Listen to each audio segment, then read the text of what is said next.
Priya, baby, నీ గుండెల్లో బంధించావు. ఈ క్షణం అద్భుతంగా మారేలా, నా ఊపిరి ఆగిపోయేలా ఏదైనా మంచి మాట చెప్పు. వినయ్, తల బయట పెట్టకు, పక్కనే మీ నాన్న ఉన్నారు. డాక్టర్, మీ ఆయన తిన్న భోజనంలో విషం కలిసింది. అసలు ఏమైంది? సుమతి, అయ్యో డాక్టర్, ఆయన ఆఫీస్ నుంచి వచ్చి కడుపులో ఎలుకలు పరిగెడుతున్నాయి, త్వరగా ఏమైనా చెయ్యి అన్నారని జ్యూస్లో కాస్త ఎలుకల మందు కలిపి ఇచ్చాను, అంతే.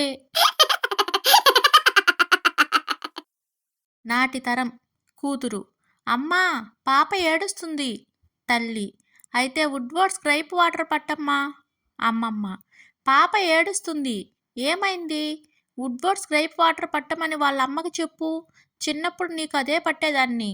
నేటి తరం కూతురు, పాప ఏడుస్తుంది. తల్లి, సెల్ ఫోన్లో కార్టూన్స్ పెట్టివు. అమ్మమ్మ, ఏమైంది? పాప ఏడుస్తుంది, సెల్ ఫోన్లో బొమ్మలు పెట్టివు, నీకు చిన్నప్పుడు అలాగే చేసేదాన్ని.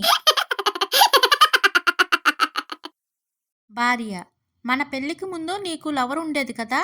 భర్త, నీకెవరు చెప్పారు? భార్య, సంక్రాంతి సినిమాలో హీరో చెప్పాడు, పెళ్ళికి ముందు ప్రతి మగాడికి లవర్ ఉంటుందని. భార్య, నిజం చెప్పండి, నేను లైట్ తీసుకుంటాను. భర్త, ఒకప్పుడు ఉండేది, ఇప్పుడు లేదు. భార్య, అయితే వెతుక్కుంటూ దాని దగ్గరికే వెళ్ళండి. రెండు ఆత్మలు ఇలా మాట్లాడుకుంటున్నాయి. మొదటి ఆత్మ, ఏంటి బ్రో, నీ భార్య అమ్మింది ఒక కిడ్నీనే కదా, మరి ఎలా చనిపోయావు? రెండవ ఆత్మ, ఏం చెప్పమంటావు బ్రో, అంతకుముందు నా లవర్ చేతిలో కూడా ఇలాగే మోసపోయాను.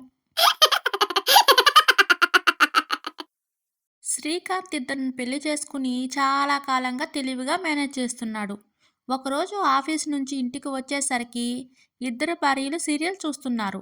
వెనక నుంచి వెళ్ళి ఒక ఆమె కళ్ళు మూసి రెండో భార్యకి ముద్దు పెట్టాడు. షాక్ అయిన ఇద్దరు భార్యలు వెంటనే తేరుకుని మొదటి భార్య ఎదుట తనకు ముద్దు పెట్టాడని రెండో భార్య ఆనందపడగా, సవతి ఎదుట నా కళ్ళు మూసి తన ప్రేమను చూపించాడని మొదటి భార్య సంతోషపడింది. అందుకే అంటారు, తెలివి ఉంటేనే సరిపోదు, ప్రదర్శించడం కూడా తెలియాలని.